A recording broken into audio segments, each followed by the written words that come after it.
6-year-old. As far back as you want to go. Hold up in my room by myself. Exactly. Listening Fifth to grade. Beach Boys records. Fifth grade. Well, I'm not a native Coloradan, but most of my family is actually. But I grew up in Milwaukee, or just outside Milwaukee, Wisconsin, and as a young kid or a teen, was in bands and grew up in the punk rock scene, and went off to school in Chicago, and then moved here shortly thereafter in '92. I guess it was about 95 when I decided I wanted to start a record label. And through the early years of being in bands and that kind of thing, I knew a lot of people and had a lot of connections, if you will.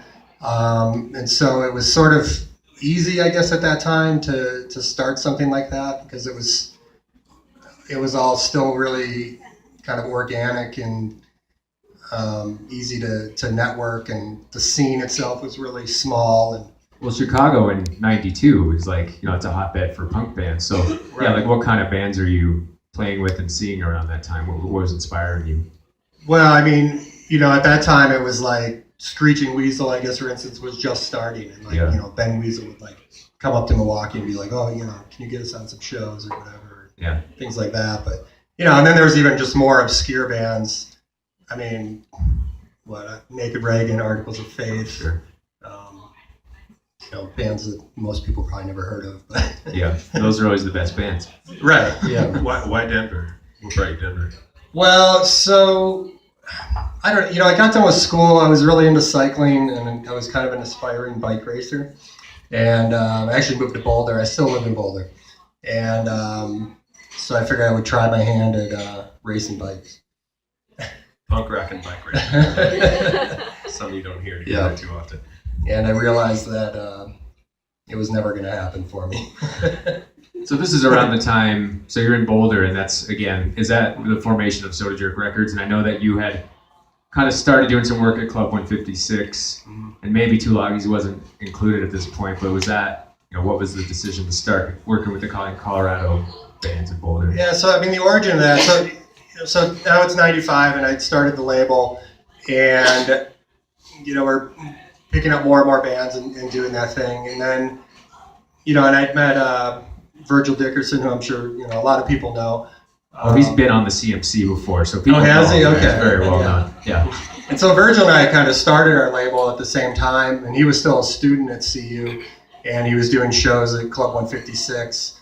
And I can't remember what year it was, maybe 96 or 97. I think he was wrapping up school, and he was kind of like, I need somebody to kind of carry the torch, or take this over and keep doing shows. So I was like, all right, that'd be cool. So I started doing a handful of shows. I was doing shows for some of the bands that were on the label, and I guess one thing led to another, and I just started doing more and more shows, and then from there, Jason Cotter, probably, I'm not sure many people remember him or know him, but he was doing the Raven, which is probably known to most as the Climax, which is down on Welton. And who knows what the Climax is now?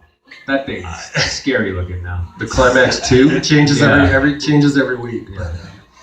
But so anyway, we kind of partnered up, and then we started doing a lot of shows at the Raven as well as Club 156, and it was going really well. And you could kind of see the direction of record labels, and it was just becoming increasingly difficult to sell records and to get mom and pop stores to carry your records unless you had substantial budget to really put marketing power behind it. So I decided, I can't remember what year it was probably 99 or 2000. I just decided to put the label to rest and focus all my energy on being a promoter. What kind of bands were you working with early on? I always, when I hear the bands I used to work with, I get real nostalgic, but I'm sure it's, bands that a lot of people have heard of. So talk about those bands and why, you worked with them early on. Well, I mean, I came out of the punk rock scene, so that's just, it's what I knew, and it's what I was comfortable with. And, So it was a really easy thing for me to get excited about and to book. And so that was the focus, and that was largely what we were doing. And I think we started dabbling in metal shows, and metal isn't that big of a departure from punk rock shows. Just kind of evolved, I guess, from there. Yeah. Do you know about how many releases you put out?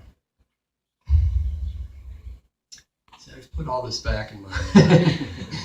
This is a blast from the past. Yeah. I think we probably. He's just gonna run out naked here in a second. Yeah. I think we probably did about, maybe 19. I think we did maybe 19 or 20 releases.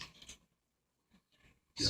So you started booking shows here, and then did it ever occur to you that you could kind of become a major player in the scene? I mean, there was a lot to compete with back then, so you just had to kind of do it based off music. It's funny. Like when I first started doing that, it was not even a concern. It wasn't even a thought. Like I would go to show. We would do shows at Club 156, and if I made $200 or whatever, it was like, kick ass. We're going to the bar, and we're gonna spend all this fucking money that we just made. And that was pretty much what it was. And and then I think once I got Jason involved, then it sort of became a little bit more serious, and I guess we were kind of looking at it as more of like a business. But I mean, we were still like a drop in the bucket. And at that time, it was a very different landscape in Denver. I mean, it was like we were doing our little thing, and then NIPP was like the dominant player, right? I mean, they had the Bluebird and the Ogden. This was before the Fillmore, when it was still the Mammoth. Steinberg, was really the other guy that was doing shows at like the Mercury and the Ozatlan. And that was it, right? I mean, there was no AEG or Live Nation or anything like that in the market. So for us, I guess from a competitive standpoint, we always felt we had a target on our back from the NIPP guys. Sure. And we were the ones that were really always going head to head. And where are they now? Oh, they're still here. They're still here. They're just wearing different jerseys. We always talk about that, and I think you're right. That's a great way to put it. There's always a mentality with anything that it's important to be independent, and you're, an independent promoter. And talk about the importance of that and being independent and fiercely independent, and I guess talk about what that means to be an independent promoter. Well, I think it's clearly very difficult, but rewarding at the same time. It's, you're not as well capitalized or funded, and, I think ultimately it just forces you to be more creative and subversive, and I don't think it's for the faint of heart. And I've seen a lot of people come and go over the years.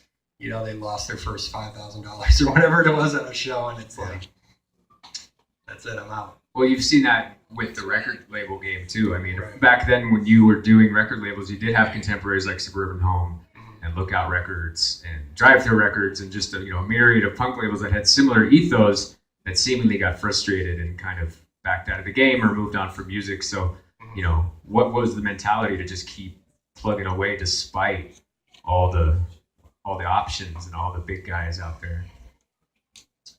I think just passion, and just the love of music and love of what we were doing. For me, I